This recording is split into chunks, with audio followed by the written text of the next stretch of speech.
Olá, bem-vindos de volta. Então, vamos continuar a falar de administração florestal. Na aula de hoje, a gente vai dar sequência, então, aos sistemas, dentro do empreendimento. Nós vamos conversar um pouquinho sobre a função de recursos humanos, ou melhor dizendo, a gestão de pessoas. Esse é um tema que é muito pouco explorado dentro da nossa profissão e até de outras engenharias e que é muito importante quando você começa a trabalhar. Então, às vezes você dá de cara com algumas situações da qual você não teve capacitação para aquilo que você não ouviu falar. Eu costumo dizer que quando lá atrás eu fui escolher a minha profissão, eu resolvi vou fazer engenharia florestal.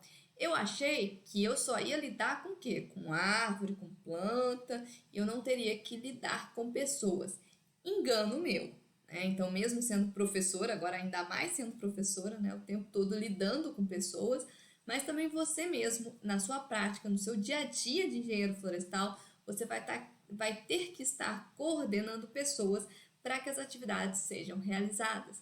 Então, você é sim um gestor de pessoas. Bom, gente, se a gente for pensar, o histórico, vamos dizer assim, dos recursos humanos, da ideia de ter o quê? Um sistema dentro do meu empreendimento que ele trabalhasse especificamente com recursos humanos, ele surgiu principalmente quando surgem as legislações trabalhistas. Então, na década de 40, surge a CLT aqui no Brasil, que ela traz, então, quais eram as leis, as normas que disciplinavam as relações de trabalho. E aí acaba sendo necessário que fosse criado dentro dos empreendimentos, o que a gente chama de um chefe de pessoal, que observavam essas relações conforme o que tinha na lei. Então, essa ideia dos recursos humanos, ela veio um pouco dessa demanda de atender o que as normas burocráticas que surgiram a partir das mobilizações sociais e que precisavam ser implementadas dentro das empresas. Então, a gente fala que até principalmente nesse período, até a década de 70, de 80, a administração de recursos humanos ela era direcionada basicamente só para a produtividade, cumprimento das obrigações legais. A gente tinha muito aquela ideia da padronização, do que eu preciso para contratar, treinar, remunerar. E isso era chamado de departamento pessoal ou de recursos humanos. Então, é claro, a gente viu, é claro que a gente teve algumas teorias administrativas que era voltado mais para essa ideia de melhoria do trabalhador, do ambiente de trabalho e tudo mais. Mas até a década de 80, isso não era claramente implementado dentro das empresas.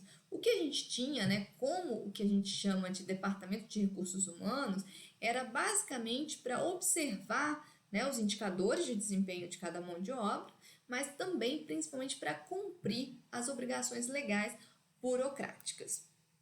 Então, a visão empresarial até final da década de 80, e ainda é a visão de muitas empresas hoje, isso vem mudando, é claro, mas é difícil mudar essa concepção meio bairrista, que ela falava que é assim, por que eu tenho que investir em gestão de recursos humanos? Eu não estou pagando, não pago um salário, não pago todos os benefícios, mas eu estou pagando tudo, eu estou dentro da lei, então eles que trabalhem. Só que a gente vai ver, a gente começou a ver isso um pouco de direção, que a produtividade individual de cada trabalhador, ela nem sempre ela é só motivada por essa questão de você ter o salário, de você receber o seu salário em dia. Ainda tem esses problemas em alguns casos. Mas a ideia do gestor, do empreendedor, era isso. Não, o que mais que eu tenho que fazer para esses trabalhadores? Eu não estou pagando tudo. Então, era essa visão que predominava principalmente até o final da década de 80, década de 90. Isso começou a mudar principalmente a partir da década de 2000. Então, gente, isso é recente na maior parte do que a gente chama da política corporativa, até das grandes empresas. A gente sabe que às vezes em pequenas empresas isso acontece, mas tem de uma forma, vamos dizer assim, estabelecida, formal, burocrática. Mas foi nesse momento que isso começou a vir com mais força dentro das empresas, das gestões administrativas, de você perceber que um funcionário bem adaptado e feliz, ele vai gerar mais produtividade, que a gestão de pessoas não é gestão de máquinas, que as coisas são diferentes, e que você faz gestão de e com pessoas. Então, a gente começou a mudar esse raciocínio faz pouco tempo e a gente ainda vem mudando, né? Não são todas as empresas que hoje, né, olham para o seu funcionário, que a gente chama hoje de colaborador, dessa forma, né? Dessa política mais social, vamos dizer assim. Então, a gestão de pessoas, ela muitas vezes ela é confundida do que a gente chama, do que a gente conhece mais propriamente dito, do setor de recursos humanos, né, do RH, que a gente chama, a gente tem o setor da empresa, fala lá com o RH. O que é o RH?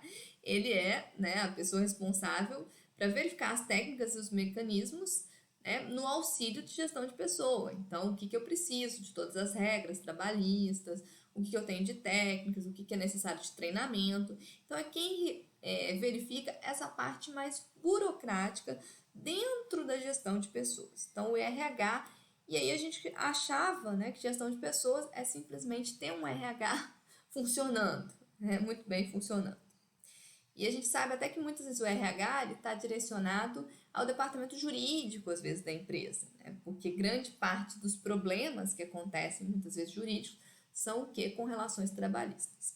Então, o RH, propriamente dito, né, mais antigo dentro da empresa, ele vai cuidar da admissão e contratação, né, dos registros legais, da folha de pagamento, das férias e 10º salário, dos benefícios, né, dos passivos trabalhistas, das demissão de empregados, se tiver cálculo de indenização, então da parte até contábil, vamos dizer assim, junto com o financeiro, né? Então é junto com o financeiro nesse sentido de avaliação da parte burocrática e legal dos seus trabalhadores. Já o que a gente chamaria de DP, que isso confunde muito, né, que seria o departamento pessoal, ele teria que olhar para o que a gente chama de relações trabalhistas, ou seja, da cultura organizacional. Mas essa é uma terminologia também nova, tá? Nova que eu falo assim, mais nova entre as empresas. Qual que é a sua cultura organizacional? Até bonito você falar isso.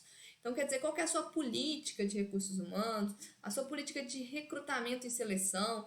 Então, o que é que você requer, né, das suas novas pessoas que vão entrar na empresa? Quais são características importantes? Como que você faz essa integração dos novos colaboradores? Existem planos de cargos e salários, plano de carreira, você faz avaliação de desempenho individual, conjunto, você possui o que a gente chama de banco de talentos, processos trainees. Então, isso é parte do DP, das relações trabalhistas. Enquanto isso, continua o RH, cuidando dos recolhimentos legais, né, do que o Ministério Público pode ser, o Ministério do Trabalho, contratação de terceiros, registros, atendimentos, reclamações, saúde e segurança, então necessidade de treinamentos, EPI, relações sindicais, auditorias trabalhistas do Ministério do Trabalho. Então, tudo isso o RH tem que estar atento, né? Então, são questões legais obrigatórias. Já as relações de trabalho, entra o quê? As necessidades de treinamentos às vezes que não são obrigatórios, mas que são importantes para a melhoria de produtividade, treinamento e desenvolvimento do seu pessoal interno, como que está o seu clima organizacional. Então, lembra que a gente falou lá no processo, na aula de direção, que existe, então, as relações internas e externas, né, referentes ao seu trabalho ou não, aquela ideia de ter, né, o social dentro da empresa. Então, como é que funciona o seu programa de líderes? Que isso é muito importante. Existe alguma consultoria interna? Existe algum tipo de universidade corporativa ou de incentivo, né, que aquele funcionário ele estude para que ele possa o quê? Subir de cargo, né? Como que funciona isso? Então, o que acontece? A ideia, né, seria, né, o mais interessante que o departamento pessoal ele acoplasse tanto as relações, né, as características de relações trabalhistas, né, dos seus códigos de condutas, políticas sociais, políticas internas, junto com recursos humanos, que é a parte mais burocrática da história. Mas até então, até a década de 80, 90, e eu costumo dizer que ainda tem muitas empresas que funcionam assim, elas só têm RH. Elas não têm um direcionamento de como melhorar essas relações trabalhistas.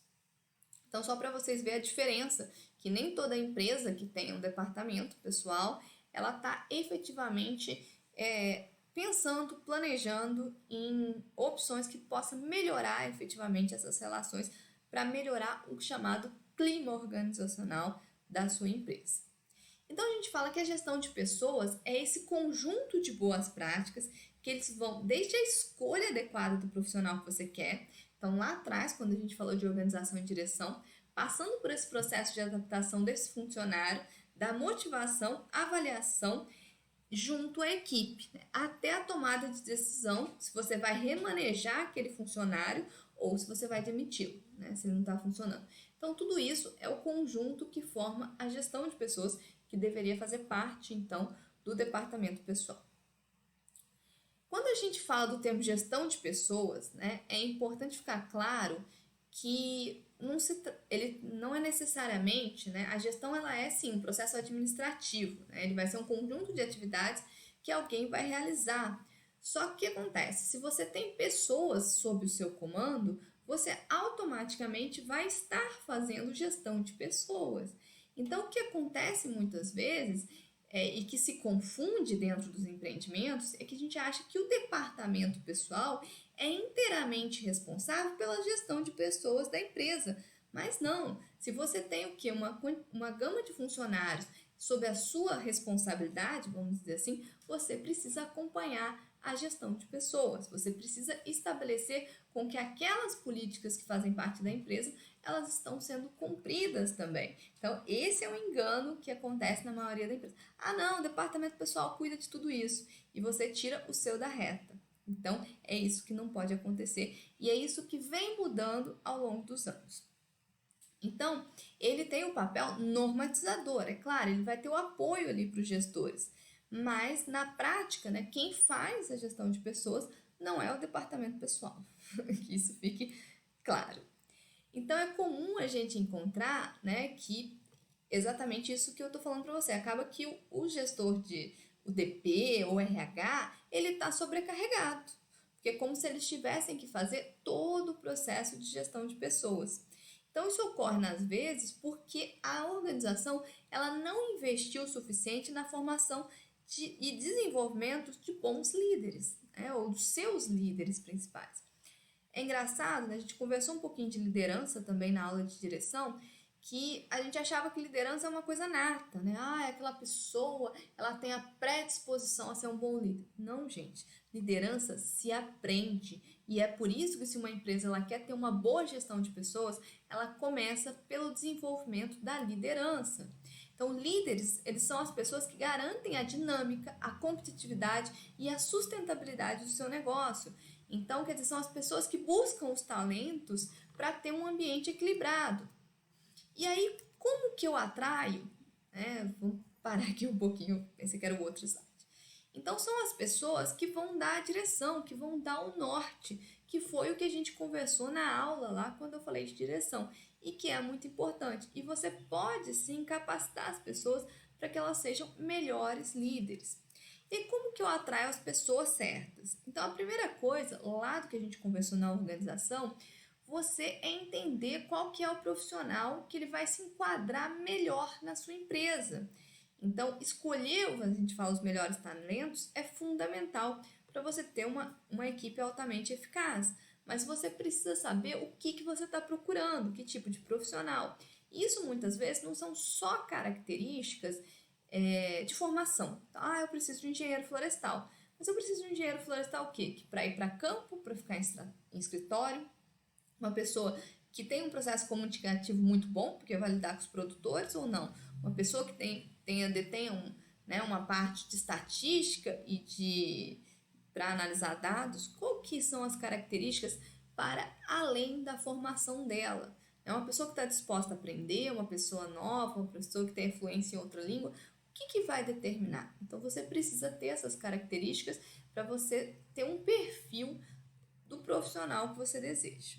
Então, como a gente viu, né, na aula lá de direção, a ideia é que esses líderes, eles vão contratar a pessoa que tem o conhecimento, mas eles vão moldar para que eles desenvolvam a sua habilidade, seu julgamento, a sua atitude e se tornem talentos. Então, quando eu tenho talentos dentro da minha empresa, eu tenho menor preocupação, porque essas pessoas, elas têm a melhor possibilidade de tomarem decisões. Então, tem um problema lá, ela vai resolver.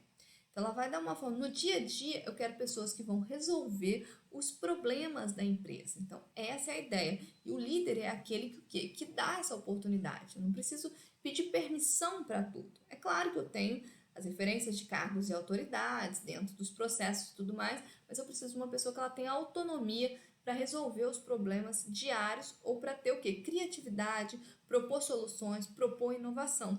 Isso é desenvolvido ao longo do que você vai ganhando experiência. E se você tiver um bom líder, eu te garanto que você vai desenvolver isso muito mais rápido, porque você vai gostar do que você está fazendo, você vai conseguir desenvolver mais rapidamente. Por isso que hoje existem programas direcionados para o crescimento, para o direcionamento de líderes, de gestão de pessoas, de processos. Então, existem várias empresas que investem nisso para que você tenha profissionais mais completos mais rapidamente. Então, a gente fala que a gestão de pessoas ela tem 5 grandes pilares, que é a motivação, o processo de comunicação, trabalho em equipe, conhecimento e competência e treinamento e desenvolvimento. São os 5 pilares básicos da gestão de pessoas, tá bom?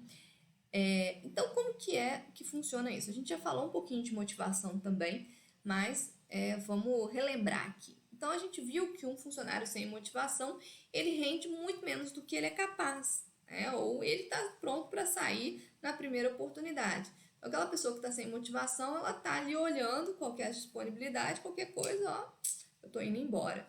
E aí é uma perda para a empresa, né? Então, pensando na organização, é importante entender o que motiva aquela pessoa, né, dentro do processo ali, né, do processo produtivo. Vamos pensar.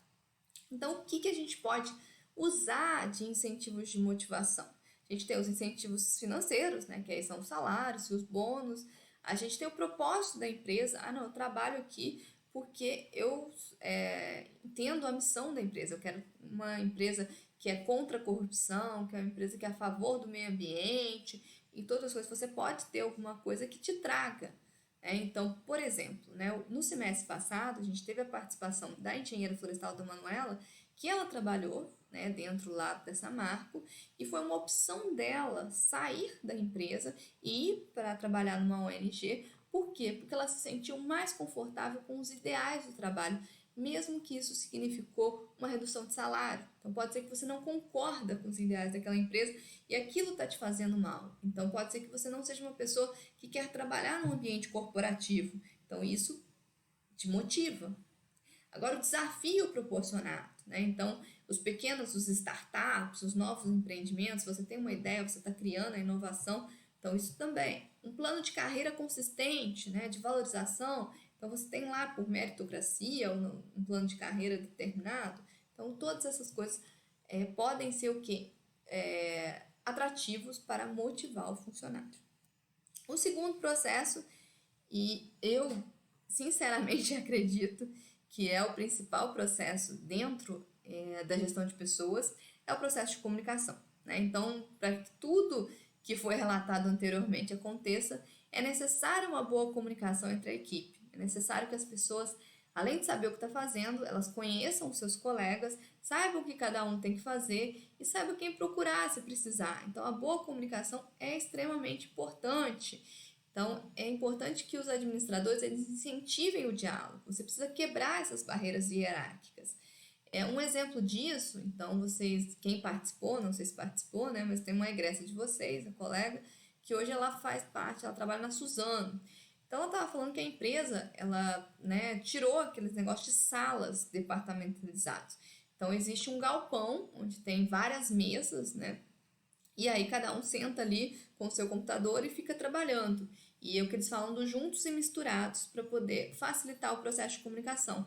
Porque se você tem um problema da colheita e você quer falar com o pessoal da civicultura ou dentro do transporte, da logística, do processo, as pessoas estão ali, estão mais fáceis de você conversar. Então, essa é a ideia, né? Hoje em dia a gente vem tirando essas barreiras físicas para tentar facilitar os processos de comunicação. É claro que a gente tem que ter todo um cuidado de como que isso vem sendo feito, mas as empresas ela têm buscado tirar um pouco, né, daquela hierarquia, daquela barreira hierárquica para tentar que o fluxo de comunicação ele seja melhor. E justamente para que o fluxo de comunicação seja melhor e que o trabalho aconteça em equipe. Então, o organismo ele é um só, né? Então, o objetivo da empresa é um só. Então, cada setor, cada equipe, ela tem os seus próprios objetivos, mas ela tem ligação com os demais. Então, ela não pode falar assim, vou funcionar. Então, o setor de silvicultura, ele vai funcionar sozinho. Não, ele vai atender os outros setores. Então, eles precisam conversar, né? A gente fala que na maior parte das empresas de silvicultura, elas têm, né, um setor de silvicultura, setor de colheita e setor de planejamento ou logística. E aí eles existem, né? A gente vai ter algumas palestras, vocês vão conversar. Existe um pouco dessa rincha entre os departamentos. Mas quanto pior for essa rincha, pior é porque dentro do processo de comunicação, às vezes ele precisa fluir melhor. E aí é importante que a empresa ache pessoas que consigam o quê? Fazer esse link entre os departamentos. Às vezes é muito comum hoje em dia de você trocar os funcionários de setores a cada um determinado tempo. Então, eu estava conversando com o pessoal da P&G, é política da empresa, né? A cada 3 ou 4 anos, você é remanejado de setor. Para quê? Para que você garanta maior aprendizado daquela pessoa e para que você garanta um melhor engajamento. Porque sempre vai ter uma pessoa nova, você está entrando num outro setor, isso você não se acomoda, entendeu? Então, isso facilita também o trabalho em equipe. Então, são algumas políticas que vem criando para tentar manter essa motivação, esse trabalho em equipe e essa boa comunicação dentro da empresa. Então, quando a gente fala de trabalho em equipe, a gente pode usar um software de compartilhamento de tarefas, fazer reunião de acompanhamentos e, é claro, ter momentos de diversão. Então, uma equipe ela bem entrosada, então você pode parar, né, numa sexta-feira, vamos fazer aqui um feedback, uma reunião. Comida é uma coisa que sempre une as pessoas, né? Tudo bem que a gente está em processo de pandemia e, né, tudo foi limitado, grande parte das pessoas trabalhando em home office e tudo mais, e a gente fica um pouco estafado de estar aqui na frente do computador, mas quando, né, passar tudo isso e voltar, é uma coisa que une, né? Então, você fazer um café, chamar as pessoas, ver essas reuniões, elogiar quem fez um bom trabalho, né? Chamar atenção individualmente, não ser uma coisa ali e tudo mais, e como chamar essa atenção. Mas eu vou deixar isso, né, para vocês verem melhor na palestra do Vinícius, que ele vai conversar mais com vocês, né? Ou já conversou, se vocês estão vendo essa aula agora. Tá bom? O quarto pilar é o de conhecimento e competência, então vai muito daquela ideia de você escolher, né, as pessoas certas, de você ter o perfil da pessoa para aquela vaga. Então é mais você observar. Então, se aquela pessoa não está dando muito bem no setor, você poder trocar ela, ou de você ter um processo seletivo mais rigoroso, mais transparente, e você observar além do que as características de formação. Então, por isso que hoje em dia os processos seletivos eles têm sido cada vez mais longos, né? Então, você apresenta a documentação, você faz uma prova escrita, depois você passa por uma entrevista, às vezes tem uma segunda entrevista, porque é mais fácil para eles o quê? Ajustar dentro de um perfil que você está procurando. Isso facilita e diminui, vamos dizer assim, a rotatividade dentro da empresa. Então, e por fim, o treinamento e desenvolvimento. Então, não é porque você contratou uma pessoa, ela está na empresa ali há 5 anos, ela sabe tudo que tem para fazer. Gente, as tecnologias se evoluem, né? No processo de comunicação você vai mudar um software, você vai colocar uma coisa diferente, né? Ter uma ferramenta mais inteligente. Então você precisa o quê? Identificar o que as pessoas têm interesse, que isso já facilita, e também ter um processo contínuo de treinamento e desenvolvimento. Isso é natural, né? A gente precisa ter que estar sempre aprendendo, se reciclando, né? Falo isso até como professora aqui, que vira e mexe eu tenho que estar olhando todas essas ferramentas, porque senão fica muito batido, né, dentro desses processos. Então, é por isso que eu trago também eu tive essa iniciativa de trazer os palestrantes para vocês, para poder conversar do que está acontecendo efetivamente no mercado de trabalho. Mas a gente não foge desses 5 pilares, tá? Quando eu vou trabalhar com gestão de pessoas. Mas eu posso diversificar quais são as ferramentas que eu vou utilizar em cada um deles. Então, o treinamento é a ideia de você desenvolver, né, de você, tanto os seus trabalhadores, junto com a empresa, e de você estar sempre crescendo conjuntamente. Algumas ferramentas que podem auxiliar, né, na gestão de pessoas, então a questão de feedback, né, de você ter esses feedbacks imediatos, de você dar retorno, né, se você é o chefe, né, e não fazer isso em processo público, tá? Você pode ter uma reunião conjunta onde todo mundo se avalia, mas é uma coisa mais específica, você dá esse feedback individualmente, né? E não falar só dos erros também, falar sobre os acertos. Avaliação de desempenho e medição de produtividade, isso é comum, não tem como fugir. Então você vai ter isso, né? E aí você faz esse feedback muitas vezes em conjunto. O plano de carreira e remuneração, como eu falei, você pode ser um processo de motivação, então é interessante que cada empresa tenha elaborado esse plano de carreira, que você tenha uma pesquisa do clima organizacional, então esses questionários de avaliação de satisfação. Muitas vezes as pessoas não gostam de responder questionário, mas é legal você influenciar. Muitas vezes esses questionários são anônimos e tudo mais, para você entender como é que tá aquele clima ali naquele momento, tá? Isso aí também tem que ser periódico. E aí você tem algumas ferramentas que vêm surgindo, né, nos últimos anos, né, que tem esses nomes mais bonitos aí, mas que tem a mesma ideia. Coaching, de mentoria, do onboarding, dos programas de capacitação. O que são isso? São muitas vezes programas para auxiliar os novos funcionários que estão entrando. Então você tem alguém ali que vai fazer aquela mentoria ou onboard, mas que aquilo seja contínuo, né? Não é só tipo na primeira semana você vai lá e apresenta a pessoa, mas que você consiga transportar ela para dentro do processo produtivo de uma forma gradativa, mas também que seja mais rápido, entendeu? Então você tem uma pessoa que vai acompanhar, que vai mostrar o dia a dia para ela. Então isso varia, é claro, de empreendimento para empreendimento. Mas a gente vê o quê? Que quanto mais rápido o funcionário ele entende as suas funções, mais rápido ele está produzindo. Então isso torna-se importante. Então tudo isso são coisas que vêm sendo geradas e que as grandes empresas elas vêm percebendo isso, né? E vêm trabalhando e vêm inclusive gastando mais recursos financeiros dentro do processo de gestão de pessoas para otimizar lá a minha eficiência, né? A minha eficiência de trabalho para chegar na minha eficácia, ou seja, para atender os objetivos da empresa. Então, hoje isso tem sido visto muito mais fortemente e com mais atenção dentro dos empreendimentos. É claro que a gente sabe dos maiores empreendimentos. Então, é uma cultura que vem se modificando ao longo dos últimos anos. É claro que isso não é uma coisa aplicável, que já está estabelecida, aplicável em todas as empresas, mas é algo que vem se movimentando. Então, a gestão de pessoas ela envolve a formação de todos que constituem a empresa, de um modo que as estratégias são voltadas para o ser humano, né? Que ele comece a fazer parte daquela cultura organizacional. Então, a ideia é justamente da ideia de transformar o trabalhador em colaborador, né? Por isso que hoje as grandes empresas, se olhar lá, quem são os nossos colaboradores? Então, ela faz parte para que aquele sistema produtivo, aquele processo produtivo aconteça. Então, é você justamente conseguir trazer isso para dentro, né, do seu sistema produtivo. E aí você precisa, né, que em cada setor você tenha bons líderes para fazer essa gestão de pessoas conforme o que é determinado no seu departamento pessoal, né, para além das questões de recursos humanos, tá certo? E aí isso vai possibilitar um ambiente de trabalho muito mais produtivo, né, que não somente a empresa se beneficie, mas os seus funcionários, no sentido de sucesso profissional e até de satisfação pessoal.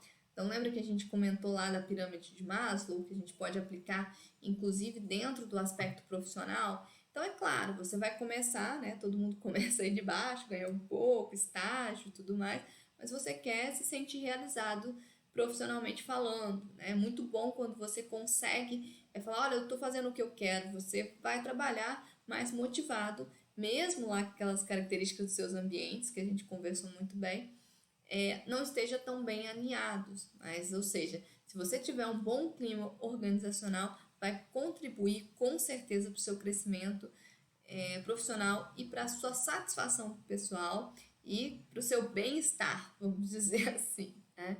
Então, é basicamente isso que a gente busca quando a gente faz um bom processo de gestão de pessoas. Então, a gente quer que o seu ambiente de trabalho ele seja o mais confortável possível, que ele atenda às suas características e para que com isso você possa desenvolver, né, o melhor do seu trabalho.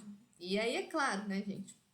Hoje em dia você tem inclusive, né, empresas diferenciando horário de trabalho para ter essa interação, né, propiciando ambientes mais divertidos e dando um pouco mais de autonomia para o seu funcionário. Então é isso, tá? O que eu deixo aqui para vocês hoje é que, independentemente de vocês serem engenheiros florestais, quando vocês começarem a trabalhar, vocês vão estar lidando com pessoas. Então, se vocês lembrarem basicamente desses 5 pilares para melhorar isso aonde você estiver no seu ambiente de trabalho, eu já me dou satisfeita, tá? Porque essa é a ideia para melhoria do clima organizacional aonde você estiver. Eu fico por aqui e até a próxima aula.